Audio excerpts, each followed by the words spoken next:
Hello, Steve Smith here, Impact University TV. Today is September 11th, a very important day to remember for all of us.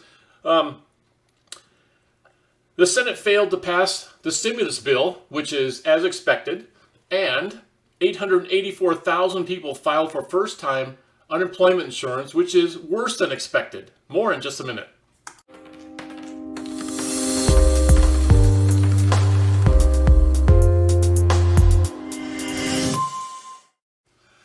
So yeah, the Senate failed to pass the stimulus, which was kind of expected because the Democrats and the Republicans are acting like little children, and they can't agree on anything. They can't even, neither side can compromise or move forward just a little bit to see if the other side can meet with, in some place in the middle to try to have some sort of agreement. So what happens is that the Fed keeps bailing out Wall Street, and the stock market keeps going up, and they keep getting 1% keeps getting richer and richer. And what happens to Main Street? Nothing. Since the stimulus didn't pass, you know what that means? No money for you. No nothing. You get zipped. You don't get the $1,200. You don't get any extended unemployment. You don't get the extra unemployment. You get bupkis. And these guys are, the people up in Congress.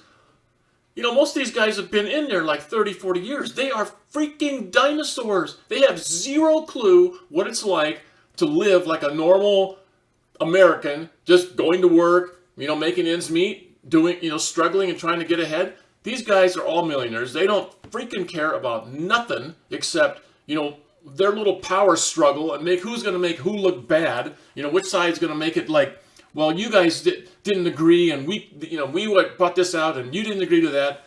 It's like freaking little kids fighting over a damn toy.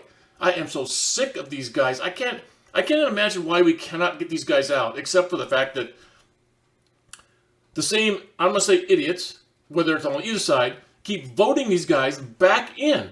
It's the same whether it's in Congress at the federal level, it's at the state level here in California. We got gruesome Newsom, one of the worst governors there is to possibly have.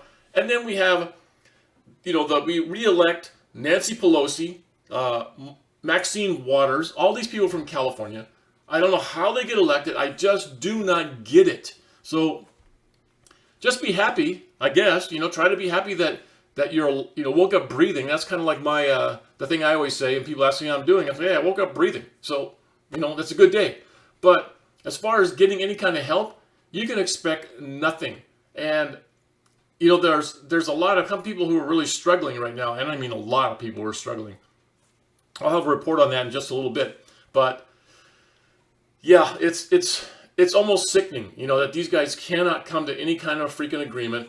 The old thing, expired at the end of July. And so what are we now? We went through all of August. They couldn't make a decision. We're into September, and we're almost halfway into September, and they still can't do anything because they're fighting like little children. We need to get them all the hell out of there.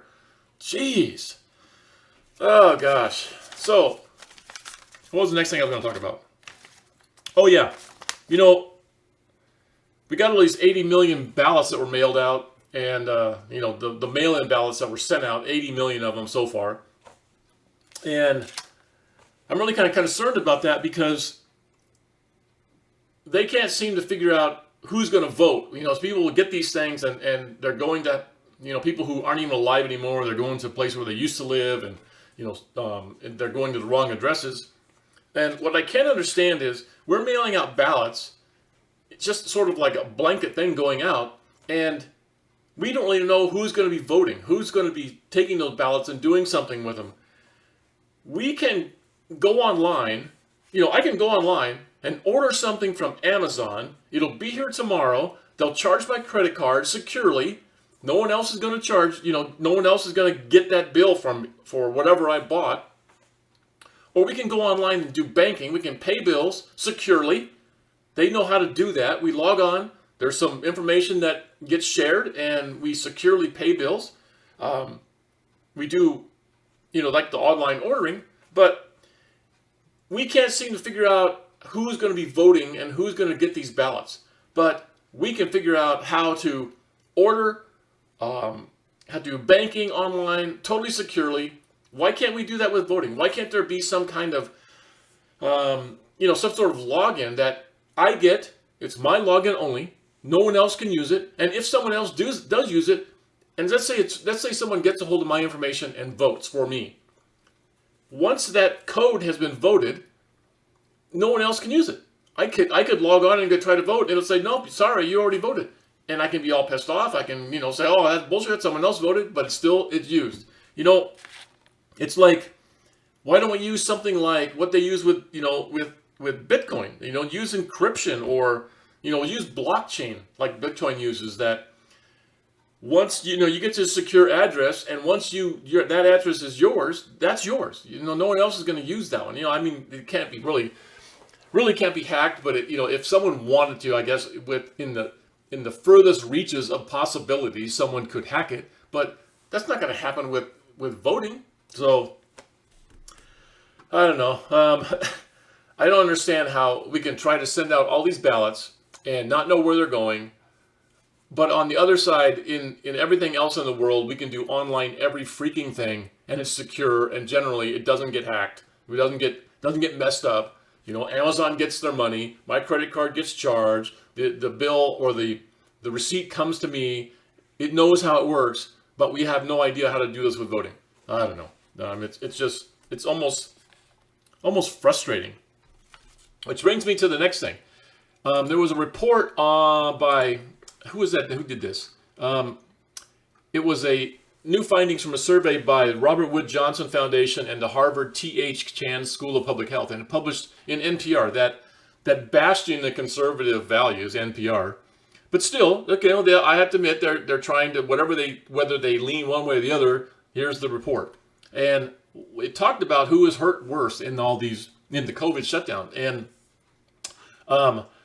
one of the things that came out was that in the majority of people who are hurt with the COVID shutdown and the economy sort of falling apart and all the jobs going away is blacks and Latinos. They are suffering the worst in Houston. For this majority of households report facing serious financial issues. Blacks, 81%, Latinos, 77%. That's in Houston. In Los Angeles here, or New York. In New York, the highest were black, 62%, and my dogs, of course, they have to bark while I'm doing this. And in Los Angeles, now that I'm back up to the dogs, and in Los Angeles, blacks, 58%, and Latinos, 71%, are hurt the worst. The people who are getting hurt the worst are the people who are making $30,000 a year or less. This whole shutdown is just devastating to the blacks and Latino communities. Because a lot of them are have those kind of jobs where they're not that they're not skilled or anything, but that they may make a little bit less. And with all these layoffs, it's killing those people. Most of them have used up their savings to express the fact that their savings are gone. And they're not getting any kind of relief. There's nothing coming from feds to help people out, because if you're going to shut the freaking economy down, which a lot of the governors are doing, they're making it so that you can't do anything. If you're going to shut the government down, the economy down, then at least Senate, get off your sitting on your thumbs and do something for the people who are struggling the most. This is ridiculous. You can't have it both ways. You can't shut it down and not help. Either don't help and open things back up, or keep it shut down and help. Throw some money down to Main Street and quit supporting Wall Street. The guys who are sitting out here, people who are unemployed right now, most of them don't have stocks. They're not trying to get rich in the stock market. They're lucky if they even have a 401k, because most of them, many of them work in jobs that either don't have benefits or don't have medical, or they don't have any kind of 401k or retirement programs. A lot of the people in Wall Street have that. So you got to help these people. You got to either do one or the other. Either the freaking governors got to open their damn states up and quit trying to make this COVID thing something more than it is, or if you're going to keep it shut down, then the Senate and Congress needs to get off their hands and do something for the people. Do something to help these people get over this hump until the governors decide that, yeah, we've had enough and you guys can go back to work, minions. This is ridiculous. I can't understand how these politicians can sit in their, whether offices or Sacramento or Washington, and do nothing, and not even think that they should do something. I just don't understand. I don't get it. We need to get rid of them all. Start all over. Oh, okay. I think that's enough for right now. I've ranted and raved enough that, you're probably tired of hearing me. So, anyhow, I love everybody. I hope you all have a great weekend. I'll probably do another video here shortly and, maybe tomorrow. As soon as my blood pressure goes down from looking at this stuff. And, anyhow, we'll talk to you soon. See ya.